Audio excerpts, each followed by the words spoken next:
നമസ്കാരം. മലയാളി വാർത്തയിലേക്ക് സ്വാഗതം. ചക്കിന് വെച്ചത് കൊക്കിന് കൊണ്ടു എന്ന് പറയുന്നത് പോലെയാണ് CPMന്റെ ഇപ്പോഴത്തെ അവസ്ഥ. തിരുവനന്തപുരം കോർപ്പറേഷനിൽ എങ്ങനെയെങ്കിലും അധികാരത്തിലേക്ക് കയറാൻ വേണ്ടി പഠിച്ച പണി 18ഉം അതിനേക്കാൾ മുമ്പിലും പ്രവർത്തിച്ചു കൊണ്ടിരിക്കുന്ന CPMന് നല്ല മുട്ടൻ പണി തിരിച്ചു വന്നുകൊണ്ടിരിക്കുന്നു. കോൺഗ്രസിനെ വെട്ടിക്കൊണ്ട് മുന്നോട്ടു പോകാമെന്നുള്ളതായിരുന്നു CPMന്റെ ഇടതുപക്ഷത്തിന്റെ തീരുമാനമെങ്കിൽ അവിടെയാണ് അവർക്ക് പിഴച്ചിരിക്കുന്നത്. കോർപ്പറേഷനിലെ ഏറ്റവും പ്രായം കുറഞ്ഞ കോൺഗ്രസ് സ്ഥാനാർത്ഥി എന്ന നിലയിൽ വൈഷ്ണയെ കോൺഗ്രസ് നിർത്തുമ്പോൾ അതിന് CPMന് വലിയ കല്ലുകടിയുണ്ടായിരുന്നു. CPM എങ്ങനെയെങ്കിലും വൈഷ്ണവെ പുറത്താക്കണമെന്ന് ആഞ്ഞ് പരിശ്രമിച്ചതിന്റെ ഭാഗമായിട്ടാണ് സ്ഥാനാർത്ഥി പട്ടികയിൽ അവർക്ക് വരാൻ അർഹതയില്ല എന്ന് പറഞ്ഞുകൊണ്ട് CPM തന്നെ രംഗത്തെത്തിയത്. ഇതിനു പിന്നാലെ ആ മത്സരിക്കുന്ന വാർഡ്, അതായത് മുട്ടട വാർഡിൽ അല്ല വൈഷ്ണ എന്ന് പറഞ്ഞുകൊണ്ടുള്ള ന്യായീകരണവും ഒക്കെയായിട്ട് CPM എത്തി. ഇപ്പോഴിതാ ഇത്തരമൊരു ആരോപണം നടത്തിയതിന് പിന്നാലെ CPMന് വെട്ടിലായിക്കൊണ്ട് CPMന്റെ തന്നെ ചില വിവരങ്ങൾ പുറത്തു വരുന്നു. 22ഓളം പേരാണ് ഈ CPMന്റെ സ്ഥാനാർത്ഥിയുടെ വീടിന്റെ അഡ്രസ്സിലുള്ളത് എന്നുള്ള വിവരങ്ങളാണ് പുറത്തു വരുന്നത്. അതായത് ഏത് രീതിയിലാണോ തകർക്കാൻ ശ്രമിച്ചത് അത് തിരിച്ചടിച്ചിരിക്കുന്നു CPMന് എന്ന് ചുരുക്കം. എന്തായാലും കോർപ്പറേഷനിലെ ഏറ്റവും പ്രായം കുറഞ്ഞ കോൺഗ്രസ് സ്ഥാനാർത്ഥി എന്ന നിലയിൽ വൈഷ്ണ സുരേഷിനെ മുട്ടടയിൽ നിർത്തി പ്രചാരണവുമായിട്ട് അതിശക്തമായിട്ട് പ്രതീക്ഷയോടെ കോൺഗ്രസ് മുന്നോട്ട് പോകുന്നതിനിടെയാണ് CPM ഇത് ഭയന്നുകൊണ്ട് നിർണായകമായിട്ടുള്ള തീരുമാനത്തിലേക്കും ആരോപണങ്ങളിലേക്കും ഒക്കെ കടന്നിട്ടുള്ളത്. തുടക്കം മുതൽ തന്നെ വൈഷ്ണ പ്രചാരണ രംഗത്ത് വളരെ സജീവമായി നിന്നത് തീർച്ചയായിട്ടും CPMനൊരു ഭയം തന്നെയായിരുന്നു. ഇത് CPMന് വലിയ തലവേദനയായി കൊണ്ടിരിക്കുന്നതിനിടെയാണ് ഗുരുതരമായിട്ടുള്ള ഒരു ആരോപണം ഉന്നയിച്ചുകൊണ്ട് CPM രംഗത്തെത്തിയത്. ഇതിന് പിന്നാലെ പല ആരോപണങ്ങളുമായിട്ട് CPM രംഗത്ത് വരികയും ചെയ്തിട്ടുണ്ട്. ഏറ്റവും ഒടുവിൽ ഇങ്ങനെ ഒരു പരാതി കൂടെ ഉയർത്തിക്കൊണ്ട് CPM രംഗത്തെത്തിയപ്പോൾ കരുതിയത് വൈഷ്ണ മിണ്ടാതെ ഒരു വർഷത്തേക്ക് മാറി നിൽക്കും, അതോടെ കോൺഗ്രസിന്റെ ആ ഒരു തലയെടുപ്പ് പോയി കിട്ടും എന്നുള്ളതാണ്. പക്ഷേ ഇപ്പോൾ തല പോയി കിട്ടിയിരിക്കുന്നത് CPMന് തന്നെ. വൻ ഗൂഢാലോചനയാണ് ഇതിന് പിന്നിൽ ഉള്ളത് എന്ന് കോൺഗ്രസ് തുടക്കം മുതൽ തന്നെ ആരോപിച്ചിരുന്നു. കേവലം ഒരു ആരോപണം മാത്രമായിട്ടാണ് ഇത് മാറുകയുള്ളൂ എന്നും യാഥാർത്ഥ്യം എന്നത് മറനീക്കി പുറത്തു വരും എന്നും കോൺഗ്രസ് അപ്പോൾ തന്നെ വ്യക്തമാക്കിയിരുന്നു. തിരുവനന്തപുരം കോർപ്പറേഷൻ തിരഞ്ഞെടുപ്പിൽ CPM പരാജയ ഭീതിയുള്ളത് കൊണ്ടാണ് ഇത്തരത്തിൽ ഓരോ ആരോപണങ്ങൾ ഉന്നയിച്ച് പുറത്തു വന്നത് എന്നുള്ളതാണ് ഏറ്റവും വലിയ രീതിയിൽ കോൺഗ്രസ് നേതാക്കളൊക്കെ ഈ വിഷയവുമായി ബന്ധപ്പെട്ട ആരോപിച്ചിട്ടുള്ള അല്ലെങ്കിൽ മറുപടിയായിട്ട് പറഞ്ഞത്. പക്ഷേ ഇത്തരമൊരു ആരോപണം ഉന്നയിക്കുന്നു, വൈഷ്ണയെ സ്ഥാനാർത്ഥി പട്ടികയിൽ നിന്ന് ഒഴിവാക്കണമെന്ന് പറഞ്ഞുകൊണ്ട് CPM രംഗത്ത് വരുന്നു. വലിയ രീതിയിലുള്ള വിവാദങ്ങളും വിമർശനങ്ങളും ഒക്കെ ഉന്നയിച്ച് ആളിക്കത്തിച്ച് കോൺഗ്രസിനെ തകർക്കാൻ ശ്രമിച്ചുകൊണ്ടിരിക്കുന്നതിനിടയിലാണ് അപ്രതീക്ഷിതമായിട്ടുള്ള ആ ഒരു റിപ്പോർട്ട് കൂടെ പുറത്തു വരുന്നത്. അതായത് വൈഷ്ണ മത്സരിക്കുന്ന അതേ സ്ഥലത്തു നിന്നുള്ള സ്ഥാനാർത്ഥി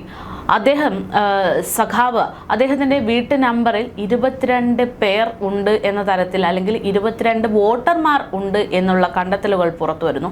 എന്തായാലും ഈ വിഷയത്തിൽ അതിശക്തമായിട്ടുള്ള വിമർശനവും ട്രോളുകളുമാണ് CPMനെയും ഇടതുപക്ഷത്തെയും സംബന്ധിച്ച് ലഭിച്ചുകൊണ്ടിരിക്കുന്നത് എന്നുള്ളതാണ്. സാമൂഹിക രാഷ്ട്രീയ നിരീക്ഷകയായിട്ടുള്ള അഞ്ജു പാർവതി പ്രവേശും ഇതേ വിഷയത്തിൽ CPMന് ചക്കിന് വച്ചത് കൊക്കിൽ കൊണ്ടു എന്ന തരത്തിലാണ് സംഭവിച്ചിരിക്കുന്നത് എന്ന് പരാമർശിച്ചുകൊണ്ട് സമൂഹ മാധ്യമത്തിൽ ഒരു കുറിപ്പ് കൂടെ പങ്കുവച്ചിട്ടുണ്ട്. അവർ പങ്കുവച്ച കുറിപ്പിൽ പറയുന്നത് ഇങ്ങനെ: ഇതിനെയാണ് ചക്കിന് വച്ചത് കൊക്കിന് കൊള്ളുക എന്ന് പറയുന്നത്. വൈഷ്ണ എന്ന മിടുക്കി ജയിക്കും എന്ന് ഉറപ്പ് വന്നപ്പോൾ പണിയും കൊണ്ട് ഇറങ്ങിയതായിരുന്നു കമ്മി ധനേഷ്. പക്ഷേ ഇപ്പോൾ പണി പാലം വെള്ളത്തിൽ കിട്ടിബോധിച്ച് ഇരിപ്പാണ്. സഖാവിന്റെ വീട്ടു നമ്പറിൽ 22 പേർ, അതായത് 22 വോട്ടർമാർ ഉണ്ട് എന്നുള്ള കണക്കുകൾ. വെറുതെയല്ല മുട്ടട വാർഡിൽ കമ്മികൾ ജയിച്ചുകൊണ്ടിരിക്കുന്നത്. ഇതിപ്പോൾ ഇങ്ങനെയൊരു വിവാദം വന്നപ്പോൾ കണ്ടുപിടിച്ചു. ഒരു വീട്ടു നമ്പറിൽ 22 പേരൊക്കെ ഉണ്ട്, അതിനെ ഒരു ജില്ലയായിട്ട് തന്നെ പ്രഖ്യാപിച്ചുകൂടെ എന്നതാണ് അഞ്ജു പാർവതി പ്രവേശ് ഈ ഒരു വിഷയത്തിൽ ചോദിക്കുന്നത്. അല്ലെങ്കിലും കമ്മികൾക്ക് വിദ്യാഭ്യാസവും വിവരവുമുള്ള പിള്ളേർ UDFന് ഒപ്പം വരുന്നത് കണ്ടിട്ട് സഹിക്കുന്നില്ല. അവിടെ ഉള്ളത് വാഴക്കുല പറമ്പ് മാറി വെച്ച് PhD വാങ്ങിയതും ഓടി നടന്ന് തല്ല് ചോദിച്ചു വാങ്ങുന്ന ഷോമോനും സിവിൽ സർവീസ് പരീക്ഷയുടെ തലേന്ന് പനി വന്നോണ്ട് IAS മിസ് ചെയ്ത ഒറ്റ അക്കം മാർക്കുകൾ വാങ്ങിയ പൊങ്കാൽ കുഞ്ഞാവയും ഒക്കെയല്ലേ എന്നും പറഞ്ഞുകൊണ്ട് പരാമർശം. അങ്ങനെ വരുമ്പോൾ ഈ വൈഷ്ണയെ പോലുള്ള പിള്ളേരെ കണ്ടാൽ സഹിക്കുമോ എന്നുള്ളതും അഞ്ജു പർവ്വതി പ്രവേശ് ചോദിക്കുന്നു. എന്തായാലും യുവ നേതാക്കന്മാരെ മുൻനിർത്തിക്കൊണ്ട് കോർപ്പറേഷൻ പിടിക്കാനുള്ള ശ്രമത്തിനിടയിലാണ് ഇത്തരത്തിലൊരു തിരിച്ചടി CPM-നും ഉണ്ടായിക്കൊണ്ടിരിക്കുന്നത്. മേയർ ആര്യ രാജേന്ദ്രൻ എന്ന് പറയുന്ന സഖാവിന്റെ പേര് മുൻനിർത്തിക്കൊണ്ട് ഏറ്റവും പ്രായം കുറഞ്ഞ നേതാവിനെ മുന്നോട്ട് കൊണ്ടുവന്നത് LDF ആണ്.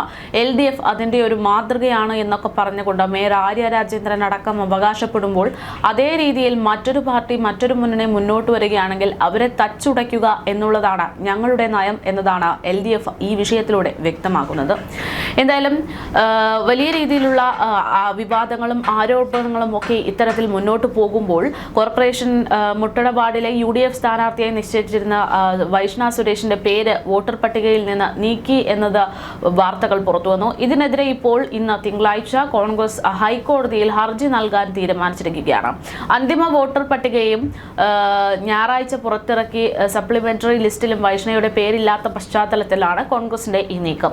കോടതിയിൽ നിന്ന് അനുകൂല വിധി ലഭിക്കുന്ന സാഹചര്യത്തിൽ വൈഷ്ണ തന്നെ മത്സരിക്കുമെന്ന് കോൺഗ്രസ് നേതാവ് K മുരളീധരൻ പറഞ്ഞിരുന്നു. ഇലക്ടറൽ രജിസ്ട്രാർ ഓഫീസറുടെ നടപടി പുനഃപരിശോധിക്കണമെന്നാവശ്യപ്പെട്ട് കളക്ടർക്ക് നൽകിയ അപ്പീലിന്മേലുള്ള ഹിയറിംഗും തിങ്കളാഴ്ച നടന്നേക്കും.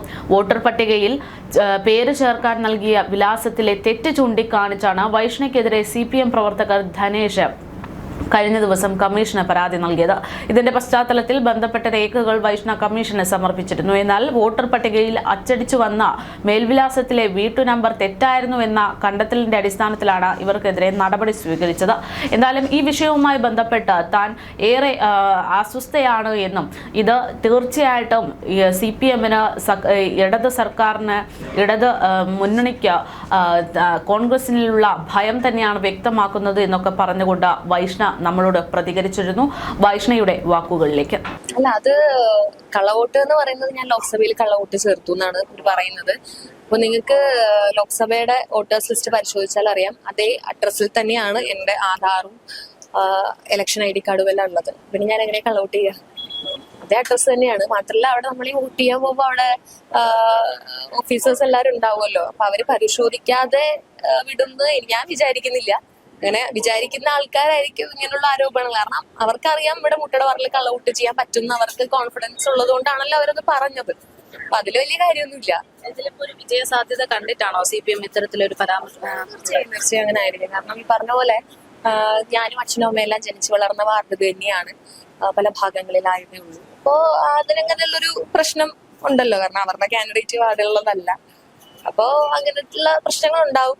അപ്പൊ അതൊക്കെ തന്നെയായിരിക്കും അവരെ ബാധിച്ചിട്ടുണ്ടാവുക. നിലവിലിപ്പം ജോലി റിസൈൻ ചെയ്തിട്ടാണ് ഒരു സ്ഥാനാർത്ഥിയിലേക്ക് വരുന്നത് എന്ന് പറയുമ്പോൾ ആ ഒരു സാഹചര്യത്തിലാണ് ഇപ്പൊ മത്സരിക്കാൻ പോലും പറ്റാതാവുന്നത്. എന്താണ് പറയുന്നത്? അല്ല, തീർച്ചയായും. കാരണം നമ്മളിപ്പോ മത്സരിക്കാൻ നിൽക്കുന്ന സമയത്ത് നമുക്ക് ജോലിക്ക് പോകാൻ പറ്റില്ല. അപ്പൊ ഉണ്ടായിരുന്ന ജോലി റിസൈൻ ചെയ്തിട്ടാണ് നമ്മൾ ഈ ഒരു സ്ഥാനാർത്ഥിത്വത്തിലേക്ക് വരുന്നത്. അപ്പോ അത് ഇനി എന്താണ് എന്നുള്ളത് മുന്നോട്ട് നോക്കണം. കാരണം പഠിക്കുന്നതിനോടൊപ്പം തന്നെ ഞാൻ ജോലി ചെയ്തിരുന്നു. നൈറ്റ് ഷിഫ്റ്റ് ആണ് വർക്ക് ചെയ്തിരുന്നത്. അപ്പോൾ നമ്മുടെ സാഹചര്യങ്ങളാണ്. അപ്പോ അതിനി എന്തായാലും പറ്റില്ല. ജോലി നമ്മൾ ക്വിറ്റ് ചെയ്തു. ഏറെക്കുറെ ക്വിറ്റ് ചെയ്ത പോലെ തന്നെയാണ്. അപ്പോ അത് ഇനിയിപ്പോ നമുക്ക് എന്താണ് എന്നുള്ളത് ഫോർവേഡ് ആയിട്ട് ചിന്തിക്കണം. പ്രചരണത്തിനൊക്കെ ഇറങ്ങിയിരുന്നില്ല? അല്ല, ഇറങ്ങിയതാണ്. നമ്മൾ ഏറെക്കുറെ ഫസ്റ്റ് റൗണ്ട് കംപ്ലീറ്റ് ചെയ്തു. ഒരാഴ്ചയോളം നമ്മൾ പ്രചരണം വളരെ ശക്തമായി തന്നെ മുന്നോട്ട് പോയതാണ്. മറ്റു സ്ഥാനാർത്ഥികളെക്കാൾ മുന്നിലായിരുന്നു നമ്മുടെ പ്രചരണ രീതികളും. എല്ലാവരും ഒന്നടങ്കം ഇറങ്ങി നടന്നിട്ടുള്ള ഒരു പ്രചരണം തന്നെയായിരുന്നു. പല കാര്യങ്ങളും ചെയ്തു. തെരഞ്ഞെടുപ്പുമായി ബന്ധപ്പെട്ട പ്രചാരണ രീതികളിൽ എല്ലാം തന്നെ നമ്മൾ ചെയ്ത് കഴിഞ്ഞിരുന്നു ഫസ്റ്റ് റൗണ്ട്. അപ്പോ അങ്ങനെയുള്ള സാഹചര്യത്തിൽ തികച്ചും വ്യക്തിപരമായി നമുക്ക് വിഷമമുണ്ടാക്കുന്ന തരത്തിൽ തന്നെയാണ് ഇങ്ങനത്തെ തീരുമാനം.